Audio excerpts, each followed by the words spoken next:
Midnight Madness. 4 months before the events of The Hunter and the Bringer series. The streaks of silver dangling from the pristine bright vastness of our cleared hub was more blinding than they should have been. It felt like glitter spat in my eye, an annoying pain throbbing in the corner of my iris. An unladylike grunt popped out of me as I rubbed the substance, blurring my vision. I really was the epitome of grace. Valda, you are not even going to try to hide your soured feelings? If I have to be here and peppy, then I expect my loyal agent to be too. Chief slid silently beside me, smooth with badass swagger, as she caught me red-fingered in my eye. I stood up straighter, pushing my irritation into a buzz in my cheeks. My boss leaned on one of the long corner snack tables I had been hiding by. A set, intense stare scanning the floor area, her lip pursing. If this was her peppy, I didn't want to be on the other side of her heel on a bad day. Of course, Chief, I sighed respectfully. Nope, still could not pretend to be thrilled. It was New Year's Eve, the final day of the year, and celebrating the past and embracing the goals of something fresh. A party holiday. Yeah, I am not a wild animal. I'm a school teacher. For the last decade, my brother Darius and I would watch about 3 anime films that we got for Christmas, eating junk food and barely making it to midnight. It was a nerd-tastic blast. I loathed calling him last night and telling him I was forced to socialize at this out-of-the-blue work shindig. He replied with, gross. I agree, bro. I agree. When you are a secret government organization of badassery and superheroes and goodwill finds, our clothes get battle wear all the time. No sense spending high dollars. You need the one thing that makes our world, sadly, go around. Money. In order to protect the world from soul-sucking, blood-stealing monstroms, we want the best supplies, weapons, research, and such. That is where investors come in. Rich and influential business people and aristocrats who are in the know of our sci-fi fantasy opponents come to life and donate large sums so we can do our best like no one ever was. In return, we give them tours, answer questions about the projects their funds go to, and basically kiss ass, as expected. So when one of our top generous partners, Mr. Clad Housington IV, wanted something, we did it. Yes, that is his name, and he's extremely proud of it. His family helped make one of the first coffee houses in the United States after we became a proud free nation. It expanded, and they are secretly one of the biggest owners of all Starbucks in North America. I suppose when a siren is your mascot, you feel you have some room to act knowledgeable about monstroms. I am just fortunate I haven't run into a siren yet. When he phoned Chief to say he wanted to have his wedding reception at our hub, you could hear her temple vein pound across the facility. Like us, he had to swear to secrecy about not blabbing about vampires, werewolves, and fairies. Oh my. It should have been a resounding hell no with a stranger coming into our sanctum. However, Mr. Housington had an ace up his sleeve. His bride was a vibrant redhead, dripping in sequins and loud charm, Miss Savannah Jane, the world-famous hair icon and heiress of a worldwide chain of the finest 5-star hotels. And the cherry on top of the shit sundae, she is an investor for our organization's rivals, the Bringers. All because she saw an Uzalam playing with an eagle in the sky near her childhood penthouse suite, the weird bird monstrum swirling in odd circles around our great feathered symbols.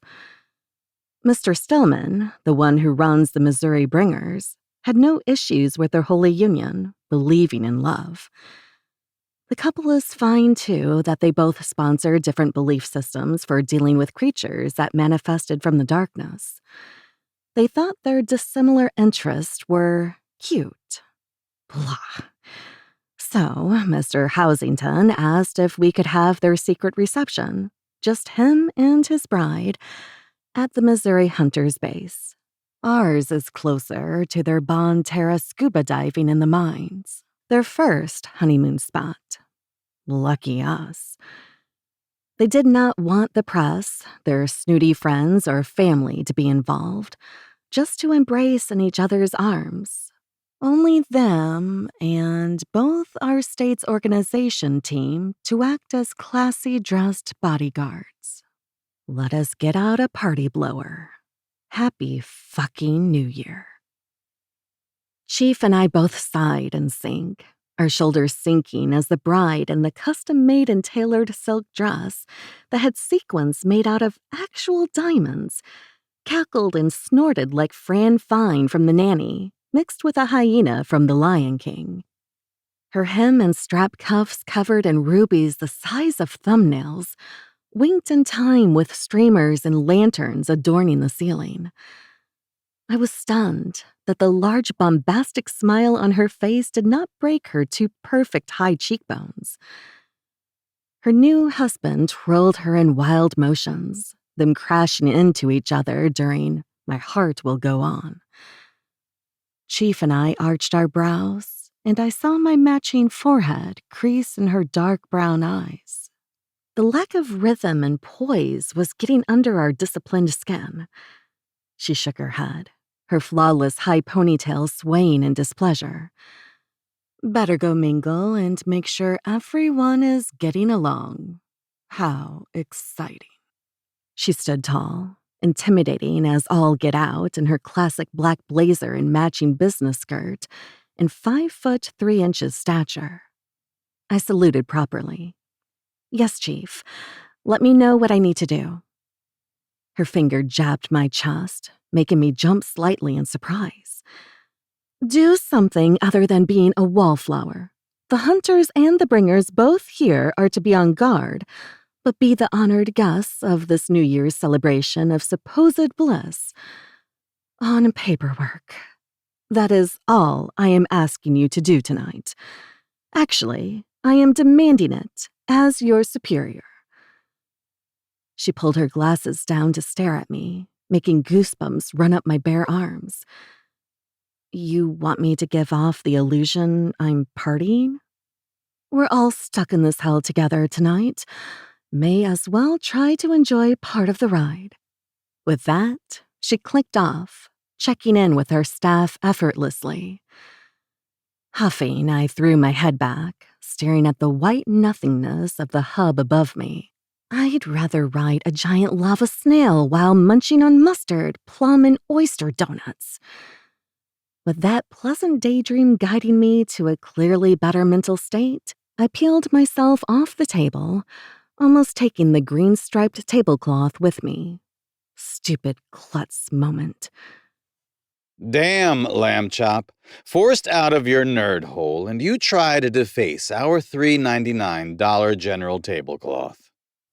The gruffiness and smugness behind me were that of my weapons master and our lovable organization asshole, Galen. I swiveled, a light heat from fury and my bad mood prepared to come fuming out of me until I set sights on the massive silver birch net that he had to carry on his built shoulder. He hoisted it over his staple black trench coat. Galen didn't have to get dolled up. Jealousy sat in my stomach, but my curiosity got the better of me. My brow rose on its own. I hate to ask, but what the hell are you doing with a net as freaking tall as you? And glass jars and salt on your belt? Whoa, hold up.